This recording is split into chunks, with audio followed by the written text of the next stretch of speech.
Video को देखने से पहले मेरे चैनल को सब्सक्राइब कर दो। धन्यवाद। दोस्तों, कहानी की शुरुआत होती है जब प्रार्थना अकेले घर से अपनी गाड़ी लेकर बाहर निकलता है। उसके दिमाग में लगातार राध्या के बारे में ख्याल चल रहे होते हैं और वह बहुत परेशान नजर आता है। रास्ते में वह गाड़ी तेज रफ्तार से चला रहा होता है और उसका ध्यान भटक जाता है। अचानक सामने से एक दूसरी गाड़ी आ जाती है और जोरदार टक्कर हो जाती है। प्रार्थना का एक्सीडेंट हो जाता है और वह गंभीर रूप से घायल हो जाता है। उसी समय राध्या वहां पहुंच जाती है और यह सब देखकर घबरा जाती है। वह तुरंत दौड़कर प्रार्थना को संभालती है और मदद के लिए लोगों को बुलाती है। फिर वह बिना देर किए उसे हॉस्पिटल लेकर जाने का फैसला करती है। रास्ते भर वह प्रार्थना को होश में रखने की कोशिश करती रहती है। उसका दिल डर से भरा होता है, लेकिन वह हिम्मत नहीं हारती।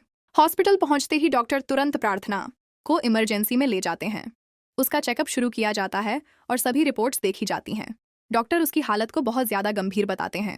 उसके शरीर पर चोटें होती हैं और तुरंत इलाज शुरू किया जाता है। डॉक्टर बैंडेज लगाते हैं और कहते हैं कि कंडीशन क्रिटिकल है। ये सुनकर राध्या बहुत ज़्यादा डर जाती है और उसकी आंखों में आंसू आ जाते हैं। कुछ ही देर में दादी और निहारिका भी हॉस्पिटल पहुंच जाती हैं। सब लोग प्रार्थना की हालत देखकर शॉक्ड हो जाते हैं। दादी भगवान से लगातार प्रार्थना करती हैं कि प्रार्थना ठीक हो जाए। निहारिका भी बाहर खड़ी होकर दुखी होने का नाटक करती है, लेकिन उसके मन में कुछ और ही चल रहा होता है। निहारिका के दिमाग में अब अपने फायदे के ख्याल आने लगते हैं और वह सोचती है कि यह सही मौका है। वह चाहती है कि किसी तरह प्रार्थना उससे शादी करने के लिए तैयार हो जाए। दूसरी तरफ राध्या लगातार प्रार्थना के पास बैठी रहती है और उसका हाथ पकड़कर उसे हिम्मत देती है।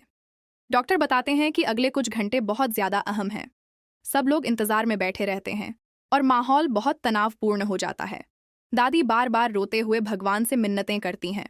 निहारिका बाहर से दुखी लेकिन अंदर से खुश होती है। वह सोचती है कि अब राध्या को हटाना आसान होगा। धीरे धीरे उसका असली इरादा सामने आने लगता है। पूरा माहौल इमोशन और सस्पेंस से भर जाता है। कुछ समय बाद प्रार्थना को होश आने लगता है और वह धीरे धीरे आंखें खोलता है। सबसे पहले उसकी नज़र राध्या पर जाती है और वह उसका हाथ पकड़ लेता है।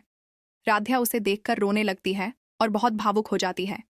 प्रार्थना कमजोर आवाज में उससे पूछता है कि तुम कहाँ थी। दोनों के बीच एक इमोशनल पल बन जाता है और सब लोग देख रहे होते हैं।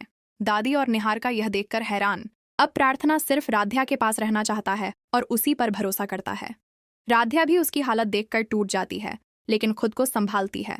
डॉक्टर बताते हैं कि अब हालत धीरे धीरे बेहतर हो रही है, लेकिन अभी भी पूरी तरह खतरा टला नहीं है। निहारिका अपने दिमाग में नई चालें सोचने लगती है। वह तय करती है कि अब वह राध्या को प्रार्थना से दूर करेगी। दादी इस पूरे हालात से बहुत परेशान हैं और कोई फैसला नहीं कर पा रही हैं। राध्या और प्रार्थना के बीच रिश्ता और मजबूत हो जाता है। निहारिका की साजिशें अब और खतरनाक होने वाली हैं। आगे क्या होगा जानने के लिए चैनल को सब्सक्राइब कर दो। शुक्रिया।